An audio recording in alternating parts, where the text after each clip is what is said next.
Well, summer's here. That's, of course, if you haven't felt it already. And all forecasts right now are saying that it's going to be a particularly harsh summers. Now, schools have already reopened. Kaam to obviously chalta rahega. But what can you do? How should you prep for the summer? That's right. What kind of food to eat? How much water to drink? Should you fast? If you're stepping out, what is the right SPF for you? Now, all these questions come to mind. So, we thought let's address them in a very comprehensive way. So, first, let's understand how bad will really this heat be this summer, in the summer of 2024? Which areas, which months will be most impacted? Sakshi has the details. Let's take you to a journey through India's unpredictable pre-monsoon season this year. April, May and early June typically herald scorching heat waves across northwest India, central India, south peninsula and eastern regions. However, this year's weather patterns have taken an unexpected turn, leading to a roller coaster ride of temperature fluctuations and unexpected rainfall as well. March arrived with a cool demeanor in parts of Punjab, Haryana, Delhi and western Uttar Pradesh thanks to the pre-monsoon showers, of course. Meanwhile, central areas like Madhya Pradesh, Chhattisgarh, Telangana and Odisha expected some of the frequent rain showers, moderating temperatures as well. As April unfolds, regions like Telangana, coastal Odisha and West Bengal experience a rise in temperatures, with rain becoming more and more scarce. Now, the India Meteorological Department's forecast warns of an impending scorching summer. However, a twist in the tale emerges, with intense weather activities predicted to hit central and east India as well. Areas like Vidarbha, Marathwada and North Telangana are anticipating rain and thunderstorms, offering relief from the heat wave. Western Himalayas and regions like Punjab, Haryana, Rajasthan, Uttar Pradesh and Gujarat are in line for rainfall as well, expected around April 13th to 18th, and these projections indicate a cooler period ahead, offering some relief from the heat wave to these parts that I just mentioned. So what does it exactly mean for us? These next 10 to 12 days are concerning because of some shocking weather fluctuations, all thanks to these intense pre-monsoon shenanigans. All this while we have been talking about getting rain relief, but don't get too comfy, as the heat wave might just stage a comeback by the end of April, and May isn't off the hook either, right? May brings with it the promise of rain, thunderstorms and dust storms across northwest India and eastern parts of our country as well. Known as Kal Vaishakhi by the locals, these pre-monsoon activities provide a much needed reprieve from the heat. However, be warned, for with great rain comes great responsibility. Widespread damage to the crops, properties and even lives can occur, especially in the intense weather zones of eastern and northeastern India, particularly in the months of May and the first half of June as well.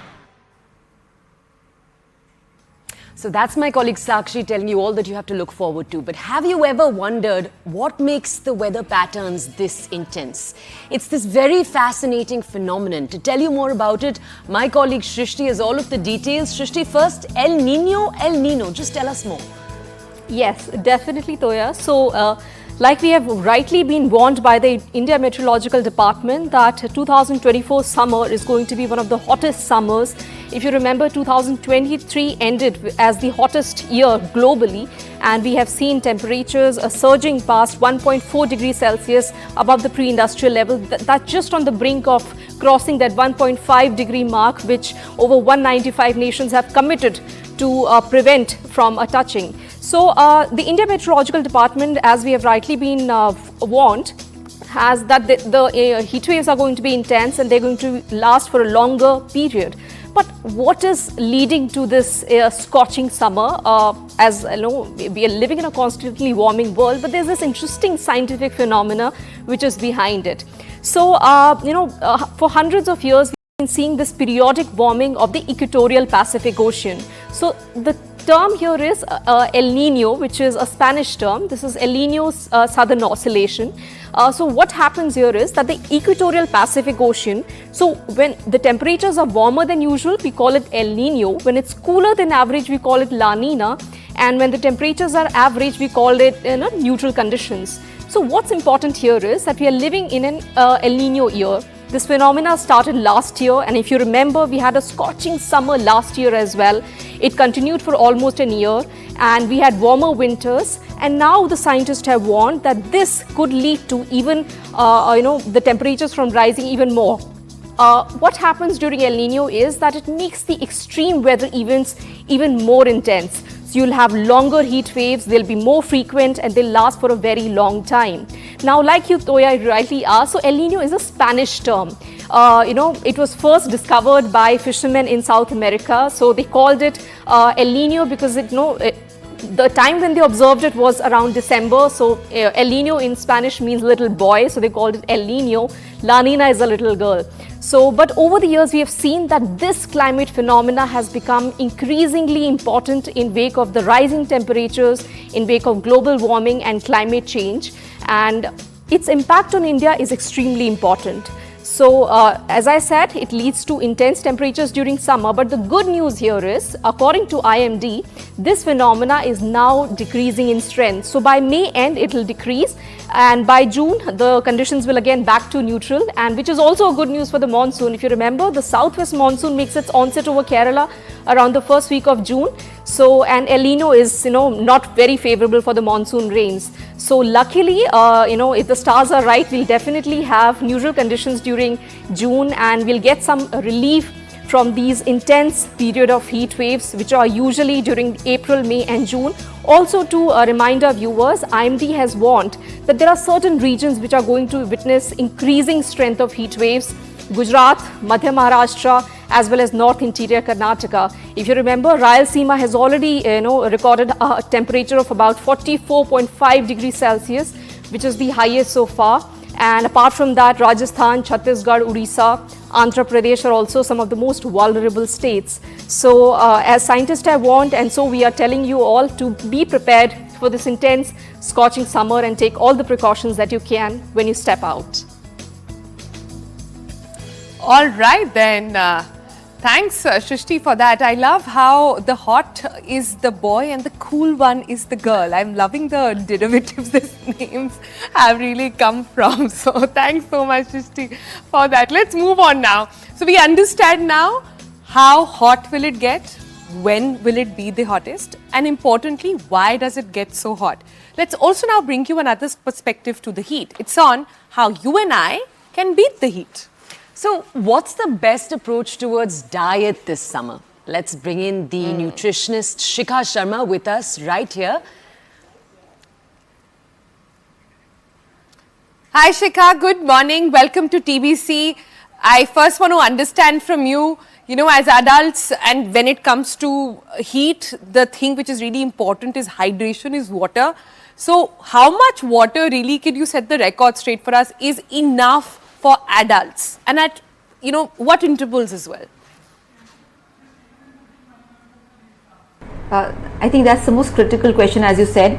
So firstly, I'll explain what happens in a heat wave, or what happens to the body physiologically. So in a heat condition, physiologically what happens is the body is trying to release the heat, because all the body processes, whether it's digestion or whether it is breathing or anything else, is generating a lot of heat inside the body. So all the blood vessels start dilating to release the heat through the blood, and that's why the skin becomes starts perspiring. There is dilation of vessels. The second thing which happens in a heat condition is that the body starts having a little bit of swelling also. That is very natural, because all tissues and everything starts expanding a little bit in the heat. Like if you notice that the ring which you wear, in summers it's tight and in winters it's slightly loose, and that's because the tissues are expanding a little bit to release the heat possible. Now typically for this entire physiological process, water is the element which helps it to keep balancing out this heat in the body, and therefore hydration, as you asked, for adults at least you should have 10 glasses of water every day. And this is very critical, because without water the body's physiological processes stop working, and that's why 10 glasses of water are critical. If you are active, if you are out in the sun, then you may even need much more, which could be about 15 to 20 glasses of water, but 10 is a minimum. And what intervals should we be having this water at through the day? actually, yeah, you're right. Gulping down a bottle of water is not the right approach. So you should have like every morning when you get up, you should have 2 glasses of water on waking up, and then every 2 hours you can have a glass of water. And if you're in the sun, you can have it more frequently, but otherwise every hour or 2 hours you should hydrate yourself.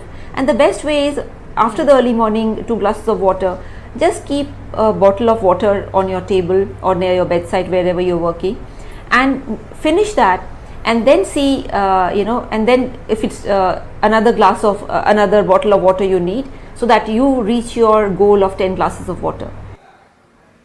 That's a good tip there, Shikha. But tell us, is it a good idea to sort of switch water and also include ORS? Is that a good option? So personally, even though as a medical doctor we were trained to ask people to keep ORS with them all the time, but I also think that unless you are already dehydrated, ORS may not necessarily be required, because it has salt and sugar. And for blood pressure we don't advise salt, and for diabetes and for weight we don't advise sugar. So I would say use natural forms of hydration, like coconut water is there.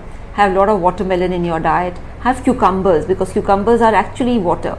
Then similarly, even when you come back, have bale sharbat, have khas sharbat. You can have things like chutneys, hari chutney, mint and dhania, celery. Celery juice is excellent for the kidney. So these the advantage is that they don't put salt or sugar load on your body, because ORS is salt and sugar. So we reserve that for people who are already dehydrated and then they need to be hydrated very quickly. But for regular use, I would say all these natural hydration methods are better. Okay, Shikha, we've talked about liquids. Can we also talk about solids? What food should we have? What should we stay away from? Just tell us.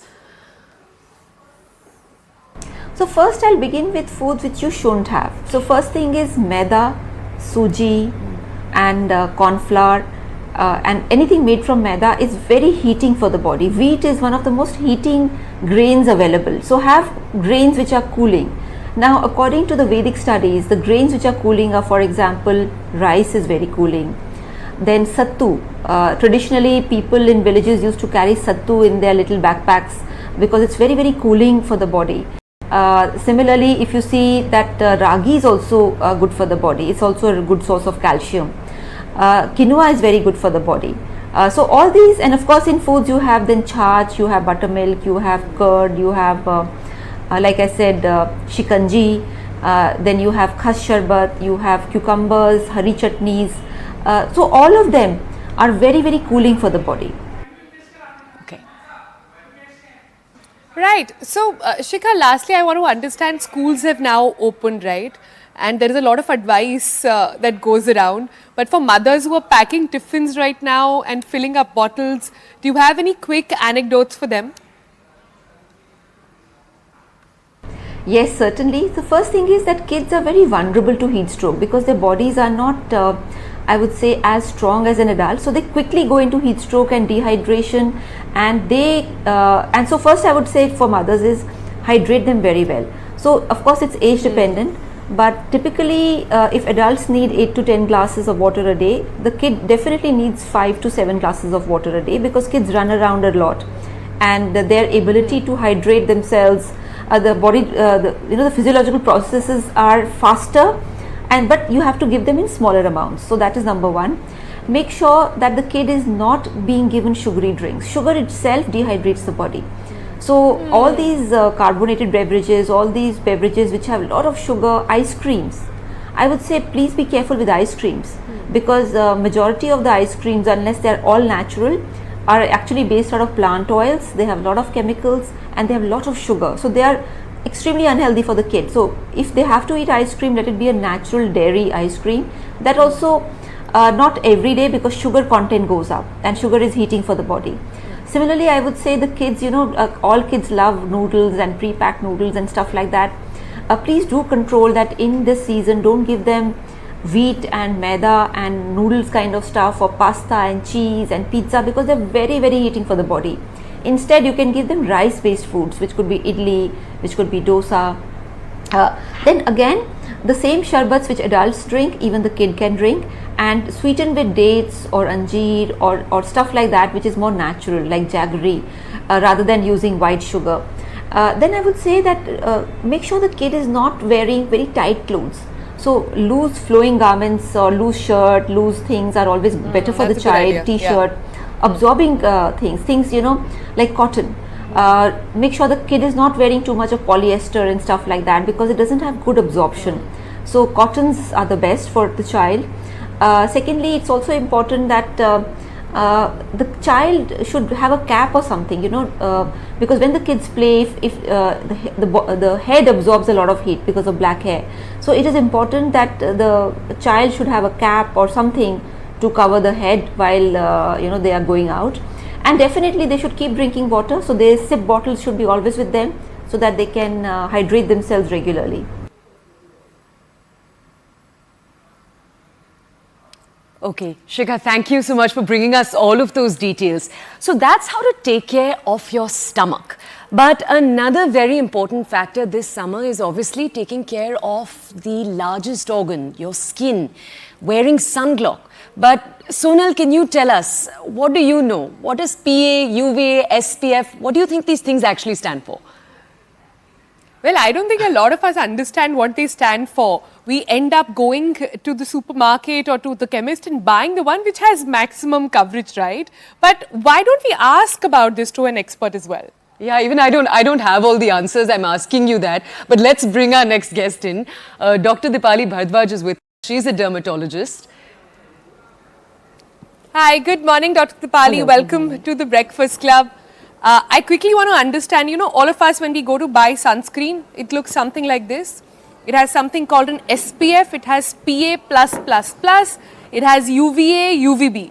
Now there are too many things to really keep in account. So what should one be really looking at? If you're buying a sunscreen, what should the label really be saying?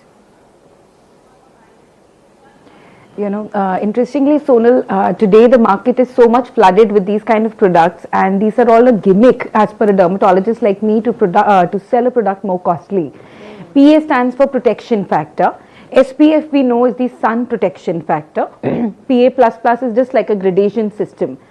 Ideally for Indians, sunscreen has to be anything above SPF 26.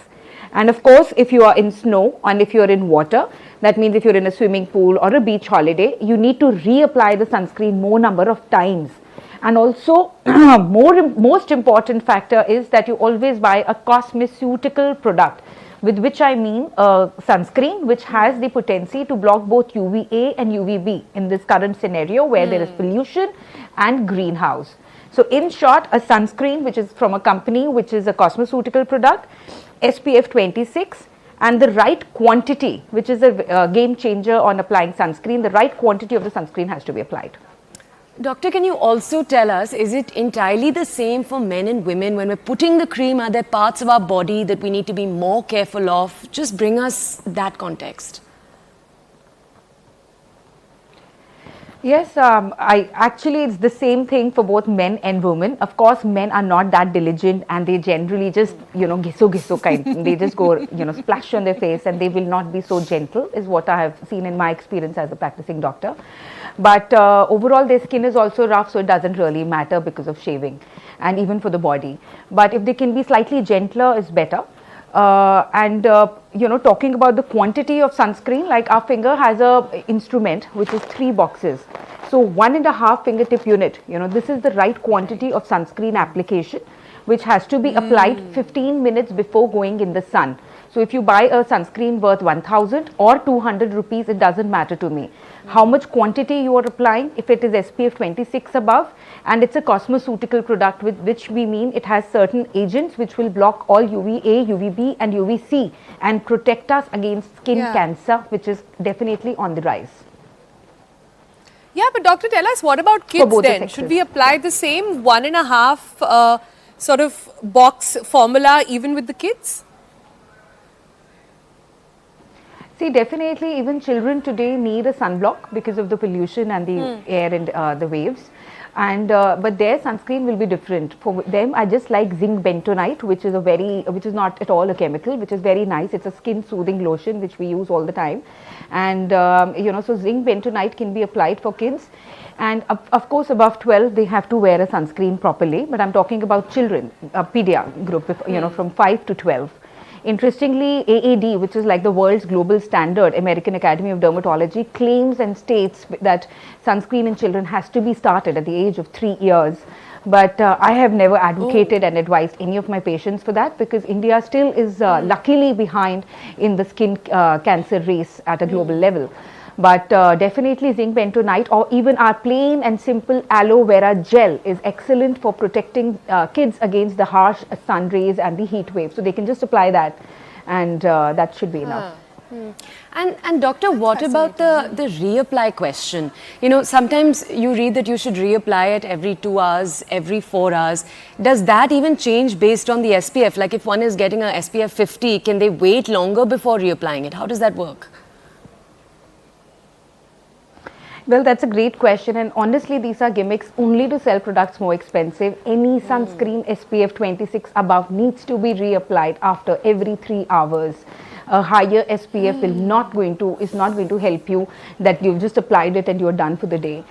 These are, just selling products more costlier. These are just methods in that way as per a doctor like me, because scientifically it has not been proven. And interestingly, if a woman is wearing makeup also these days, there are powder sunscreens. Men, if they are lazy to reapply sunscreen, they can just maybe apply even aloe vera gel, because men are more, accustomed to using lights and camera, laptops, computer screens. Even that is emitting rays. And even men, boys and girls today, everybody is using phone all the time. So even that's giving radiation. So if you really don't want to have premature aging, pigmentation, skin cancer, and actually aging on your face, then sunscreen is the way to go. Okay. Doctor, thank you. So doctor coming in there with a strong endorsement for sunscreen. She's saying even aloe vera is good. She's also suggested what younger kids can use for us. Doctor, thank you so much for joining us here on the